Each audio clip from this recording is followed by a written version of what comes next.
மகரம், அவசரப்படாம இருங்க, நல்லதே நடக்கும். எந்த ஒரு விஷயத்துக்குமே நம்மளுக்கு அவசரமே வேண்டாம். இந்த ஜூலை மாதத்தை பொறுத்த வரைக்கும் மகர ராசிக்கு என்ன மாதிரி மாற்றங்கள் வரப்போகுது, உங்க லைஃப்ல என்ன மாதிரி சேஞ்சஸ் உங்களுக்கு மற்ற கிரகங்கள் கொடுக்க போறாங்க அப்படின்றத நம்ம தெரிஞ்சுக்கலாம் வாங்க. ஸோ வீடியோவை தொடர்ந்து பாருங்க. அது மட்டும் இல்லாம நம்மளுடைய சேனலை இன்னமும் நீங்க சப்ஸ்கிரைப் பண்ணாமலே பார்த்துட்டு இருந்தீங்க அப்படின்னா மறக்காம சேனலை சப்ஸ்கிரைப் பண்ணி வச்சுட்டு தொடர்ந்து உங்களுடைய ஆதரவை கொடுங்க.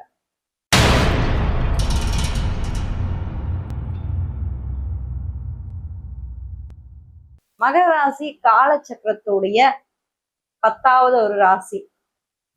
சோ சனி பகவானே ஆட்சி பலம் பெறக்கூடிய ஒரு ராசி, செவ்வாய் உச்ச பலம் பெறக்கூடிய ஒரு ராசி, குரு நீச பலம் பெறக்கூடிய ஒரு ராசி.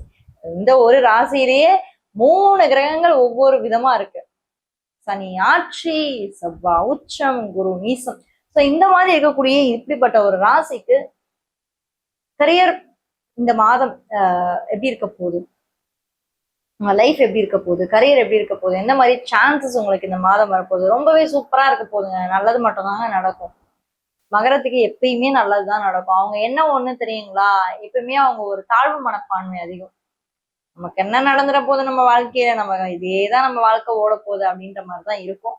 நிறைய நல்லது இந்த ஜூலை மாதம் உங்க நடக்கும். உங்களுடைய ராசிக்கு 2ஆம் இடத்துல ராகு இருக்காரு, சரிங்களா? சோ உங்க ராசிக்கு 2ஆம் இடத்துல ராகு, ராசிக்கு 3ஆம் இடத்துல சனி பகவான் அமர்ந்திருக்காரு. அதுவும் இந்த மாதத்தை பொறுத்த வரைக்கும் சனி பகவான் வக்ரமாக போறாரு.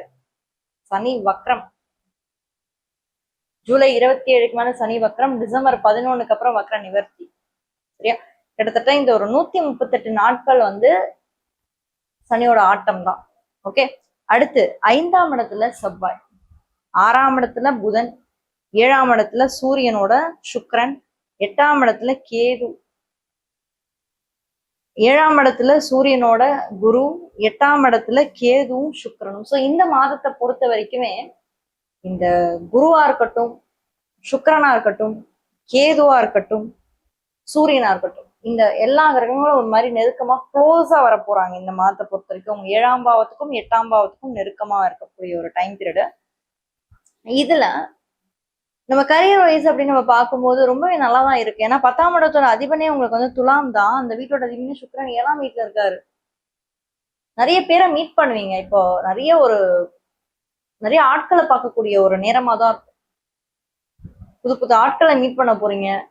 நிறைய பாசிபிள் ஆப்பர்ச்சுனிட்டிஸ்க்கு நீங்க வெளியே எதிர்பார்த்து காத்துக்கிட்டு இருக்கீங்க. இல்லைங்கன்னா இப்போ ஒர்க் பண்ணிட்டு இருக்கேங்க, சைட்ல ஏதாவது ஒரு பிசினஸ் பண்ணலாமா, சைட்ல ஏதாவது நான் என்னோட பணம் காசு சேர்த்து வைக்கிறதுக்காக நான் ஏதாவது செய்யலாமா திங்கிங் இருக்கா, அப்போ இதெல்லாம் நீங்க பண்ணலாம். இந்த மாதம் பணம் சேர்க்கிறதோ, பணம் காசு சேர்க்கிறதோ, நிறைய சொத்து சுகங்கள் சேர்க்கிறதோ, நிறைய பாசிட்டிவான விஷயங்கள் நடக்கிறது எல்லாமே இந்த மாதம் உங்களுக்கு நடக்கும். அதே மாதிரி 7ஆம் வீட்டுல இருக்கக்கூடிய இந்த சூரியன் சுக்கிரன் உங்களுக்கு நிறைய பாசிட்டிவான விஷயத்தை தான் கொடுக்கும். 7ஆம் வீட்டுல சூரியன் சுக்கிரன் கேது குரு எல்லாமே ஒரு மாதிரி கூட்டமா இருக்கு. ஸோ நம்ம 7 8 ரொம்ப நெருக்கமா பார்க்கிறோம். தனித்தனியா பிரிச்சு பார்க்க முடியாது, எல்லாமே நெருக்கமா தான் பார்க்கணும். இந்த 4 முக்கியமான கிரகங்கள் லைஃப்ல ஒரு நியூ விஷயத்த, நியூ பிகினிங்ஸை கண்டிப்பா ஏற்படுத்தும். தொழில் தொடங்குறதுக்கான வாய்ப்புகளை ஏற்படுத்தும், மாற்றங்களை கொடுக்கும். முக்கியமா 7ஆம் இடம் அப்படின்றது கூட்டு தொழில் நண்பர்கள். இப்ப மேம் என்னோட ஃப்ரெண்டு ஒருத்தன் ரொம்ப நாளா கேட்டுட்டு இருக்கான், அவனோட பிசினஸ் நான் ஸ்டார்ட் பண்ணலாமா, 7 8 காம்பினேஷன் ஒர்க் அவுட் ஆகுது. 7 and 8 காம்பினேஷன் ஒர்க் அவுட் ஆனாலே கூட்டு தொழில் நண்பர்கள் செட் ஆகும்.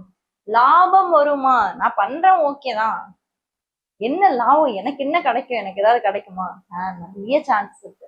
11ஆம் இடத்தோட அதிபனும் உங்களுக்கு செவ்வாய். ஸோ இந்த செவ்வாயும் உங்களுக்கு இந்த மாதத்துல நல்லாதான் இருக்காரு.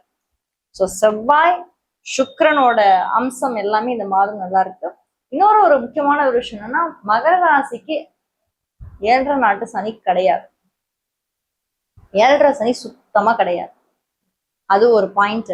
இன்னொன்னு, 7.5 சனி இல்லாம சனி வக்கரமா தனித்து இயங்க போறாரு. அதாவது எந்த ஒரு கிரக சேர்க்கையுமே கிடையாது, புரியுதுங்களா? தனியா செவ்வாய் நான் இருக்கேன்ப்பா, நான் இனிமே இங்க தனியா தான்ப்பா இயங்க போறேன், எல்லாம் விட்டுருங்கப்பா அப்படின்ற மாதிரி அவரு ஒரு பக்கம் இருக்காரு. சரிங்களா? இதெல்லாம் இருக்கு. மேரேஜ்க்கான பாசிபிலிட்டிஸ் எப்படி இருக்கு? அகைன் 7ஆம் வீட்டுல குரு இருக்காரு, உச்ச குரு இருக்காரு. குரு பலம் வந்துருச்சுல, மகரத்துக்கு கல்யாண கலை வந்துருச்சுல்ல, முகத்துல தெரியுது இல்ல. மகரம் ஒன்றும் பிரச்சனை கிடையாது. குருபலம் அடுத்த 1 வருஷத்துக்கு இருக்கு. இந்த ஜூலை மட்டும் நான் சொல்ல முடியாது. நெக்ஸ்ட் 1 இயருக்கும் உங்களுக்கு இந்த குருபலம் இருக்கு. ஸோ குரு முக்கியமான வீடியோலாம் பாக்குறாரு. எங்க பாக்குறாரு?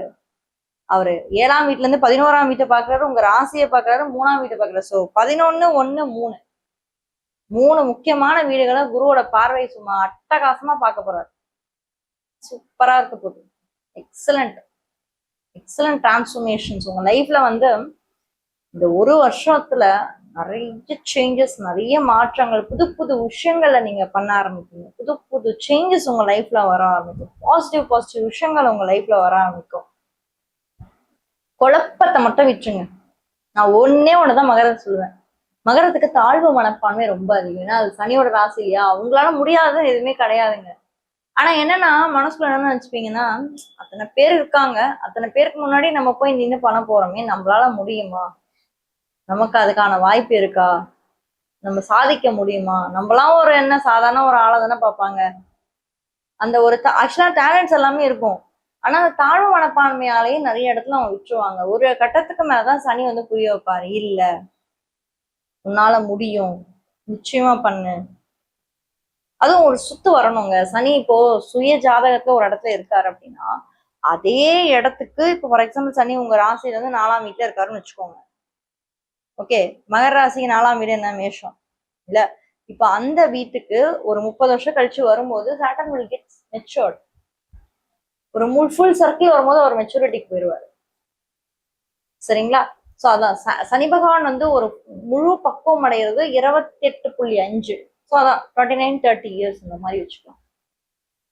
படிப்பு சார்ந்த விஷயங்கள்லாம் எப்படி இருக்க போகுது இந்த மாதத்தை பொறுத்த வரைக்கும்? இந்த மாதம் 5ஆம் இடத்துல செவ்வாய். சூப்பர். ரொம்ப தைரியமா இருக்க போறீங்க படிக்கிற பசங்க. ரொம்ப எனர்ஜெட்டிக்கா இருக்க போறீங்க. ரொம்ப பாசிட்டிவான விஷயங்கள்லாம் இருக்கு. இம்பார்ட்டன்டான ஒரு முடிவு. அதுவும் விளையாட்டு துறையில இருக்கவங்களுக்குலாம் அற்புதமான ஒரு இது. ஸ்போர்ட்ஸ்ல எல்லாம் இப்ப நீங்க இருக்கீங்கன்னா, படிக்கிற பசங்க ஸ்போர்ட்ஸ்ல எல்லாம் இருக்கீங்கன்னா அதெல்லாம் ஜெயிச்சுட்டு வருவீங்க. ரொம்ப இன்ட்ரெஸ்ட் அதிகமா இருக்கும். ஸ்போர்ட்ஸ் மேல இன்ட்ரெஸ்ட் அதிகமா போகுது. வாலிபாலா இருக்கட்டும், ரன்னிங்கா இருக்கட்டும், எனி சார்ட் ஆஃப் ஸ்போர்ட். இல்ல புது விஷயம் ஏதாவது நான் ஸ்டார்ட் பண்ண போறேன், இந்த கேம் நான் இதுவுமே புதுசாக ஸ்டார்ட் பண்ணலான் இருக்கேன், இல்ல புதுசா என் லைஃப்ல ஒரு விஷயம் ஸ்டார்ட் பண்ண போறேன் இந்த மாதத்துலன்னா தாராளமா ஸ்டார்ட் பண்ணுங்க. 5ஆம் இடத்துல செவ்வாய் 11ஆம் வீட்டை பார்க்க லாபஸ்தானத்தை பார்த்துட்டு இருக்காரு. Lot of growth, lot of improvement. உங்களோட படிப்பு விஷயங்களையும் சரி, கொஞ்சம் அவசர புத்தி மட்டும் வேணாம். நான் இவ்வளோ நல்லது சொல்றேன், பட் ஆனாலும் முடிவுல கொஞ்சம் நிதானம், யோசனை, சிந்தனை, இது மட்டும் வேணும். சிந்தனையும் யோசிக்கிற திறனும் கொஞ்சம் ஃபாஸ்டா போயிடுவீங்க. இந்த ஃபாஸ்ட்டை கட் பண்ணணும் கொஞ்சம். சரியா? இந்த ஃபாஸ்ட்டை கொஞ்சம் மட்டும் கம்மி பண்ணிக்கோங்க. சூப்பரா இருப்பீங்க. நல்லதே நடக்கும். தனுசு ராசி இப்போ தெரிஞ்சுக்கணும்னா இந்த வீடியோல ஃபர்ஸ்ட் கமெண்ட்ல ஃபர்ஸ்ட் லிங்க்ல கொடுத்துருக்கேன், மறக்காம அதையும் போய் செக் பண்ணுங்க. யாராவது ஒரு ஃப்ரெண்டுக்கு இந்த வீடியோ ஷேர் பண்ணி ஹெல்ப் பண்ணணும்னு நினைச்சீங்கன்னா மறக்காம ஷேர் பண்ணி ஹெல்ப் பண்ணுங்க.